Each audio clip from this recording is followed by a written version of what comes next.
When Clash Royale launched in March 2016, the most expensive card in the entire game was the PEKKA. 7 elixir, massive damage, slow movement, slow attack, and from the very first month of the game, she was ranked dead last on every win rate chart.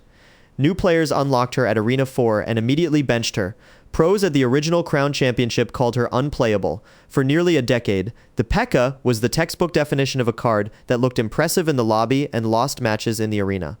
And then, in 2025, the PEKKA appeared in the World Championship final. This is the story of how the worst card in Clash Royale history became a tournament staple, and what it taught the developers about long-term card design. To understand why the PEKKA failed at launch, you have to understand the elixir economy of 2016 Clash Royale. The game was new. Decks were simple. Most win conditions cost 3 or 4 elixir. The PEKKA, at 7 elixir, was the most committed single card investment in the entire deck. That investment had to pay off. It almost never did. The PEKKA walked at the same speed as the slowest tank in the game, which gave defending players nearly 15 seconds to mount a counter. Cheap swarms like skeletons and goblins kited her without taking damage. Air troops, which she could not target, killed her at range. By the time she reached the bridge, she had often dealt 0 tower damage. Players who tried to push with her bled elixir advantage, and against any competent opponent, the PEKKA was a guaranteed loss. For the next several years, the PEKKA sat in the dust of the meta. She was buffed, she was nerfed, she was given a small swing speed boost in 2018 that did almost nothing. Her hit speed was tightened in 2019. Each adjustment was so small that the underlying problem never changed. The PEKKA was simply too slow for a game that rewarded tempo. Pro players ignored her. Tournament metagames revolved around fast, cheap win conditions, Hog Rider, Royal Hogs, Minor Battle Ram. The PEKKA was the card you put in your deck when you wanted to feel powerful and lose. The change began quietly in 2023. A small group of pro players started experimenting with what would later be called bridge spam. The idea was to support the PK with cheap, fast offensive units that distracted defenders while she walked across the bridge. Battle Ram, Bandit, Royal Ghost, and Magic Archer became her companions. The deck that emerged was strange, it was expensive, it cycled slowly, it looked nothing like the cycle decks that dominated the era, and it had one specific advantage that nobody had noticed. The PK properly defended and supported was nearly impossible to stop once she crossed the bridge. By 2024, the deck had a name, PEKKA Bridge Spam. Pro players began running it on the global ladder. Streamers started teaching it. The win rate at the top of Path of Legends climbed steadily. Supercell noticed in a balance update in mid-2024.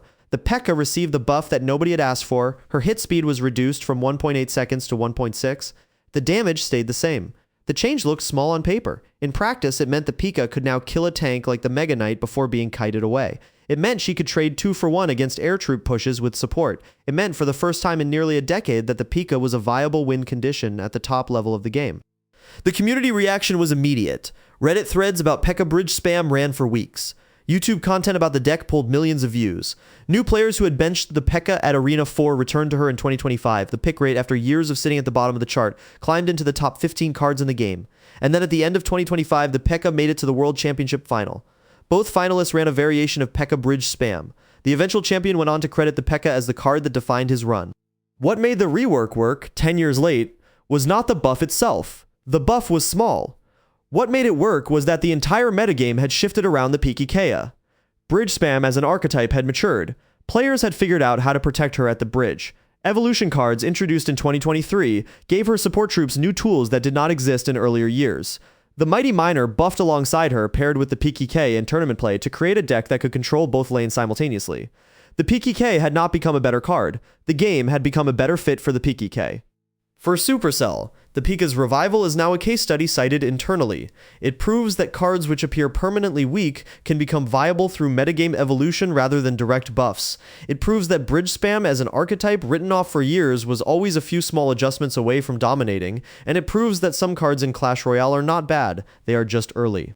For viewers, the lesson is more practical. If a card has been in the game for a long time and consistently sits near the bottom of the win rate chart, do not write it off. The metagame moves cards that look unplayable today are sometimes the meta picks of tomorrow. The PEKKA waited 8 years for her moment. When the moment came, she was already in millions of collections ready to play. In 2026, the PEKKA continues to appear in tournament results. Bridge spam is now a recognized top-tier archetype. The PK herself is a meta pick at the top of every leaderboard.